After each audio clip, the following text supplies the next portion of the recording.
All right, so let's take a look at some proofs with parallel lines and transversals. So, given lines B and C are parallel, here they are, lines B and C, and line A is a transversal, prove that angle 1 is supplementary to angle 7. So remember, supplementary means that they have a sum of 180 degrees. Let's take a look at our statements and reasons. So our first statement, B is parallel to C. We know that because it is given. Our second statement, line A is a transversal. We know that because it's given. Looking at statement 3 here, it says angle 5 is congruent to angle 1. We see here's angle 1, here's angle 5. They are both to the left of the transversal and on top of their lines. So they are corresponding angles. So we know that angle 5 is congruent to angle 1 because of the corresponding angles theorem. So I'll just do this for angles theorem. Statement 4, the measure of angle 5 is equal to the measure of angle 1, and since we know that they're congruent, that's how we know they're equal, so that is definition of congruence. Statement 5 says angle 5 is supplementary to angle 7. Let's take a look at them. Here's 5, here's 7, and together they make a straight line. So we know they're supplementary because they are a linear pair, and that's our reason, is definition of linear pair.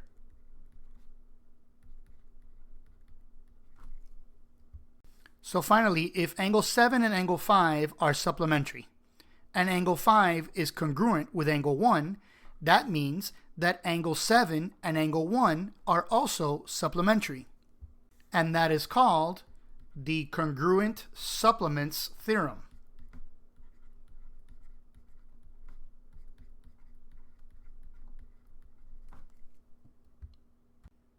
So our next example says, given lines D and E, here they are parallel, and line F is a transversal, prove that the measure of angle 1 is equal to the measure of angle 8.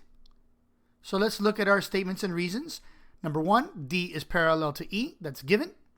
Number 2, line F is a transversal, that is also given. Statement 3, angle 1 is congruent to angle 6. If we look at them, we can see that they are vertical. So we know they're congruent because of the vertical angles theorem.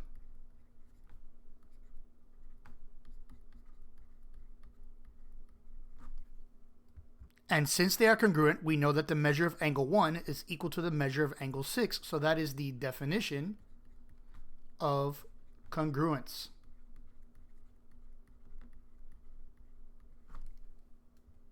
Statement 5 says angle 6 is congruent to angle 8, and we see that that is because they are corresponding, so that is the corresponding angles theorem.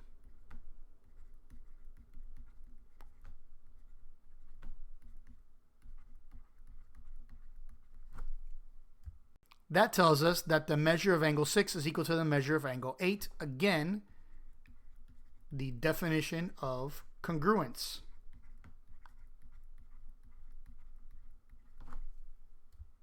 Now, there's a property in mathematics that tells us that if A equals B and B equals C, then A also equals C.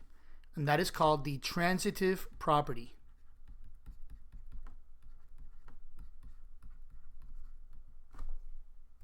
And that is what's happening here. You see, we've shown that the measure of angle 1 is equal to the measure of angle 6. Then we showed that the measure of angle 6 is equal to the measure of angle 8. So if 1 equals 6 and 6 equals 8, that means the measure of angle 1 also equals the measure of angle 8, and that is due to the transitive property.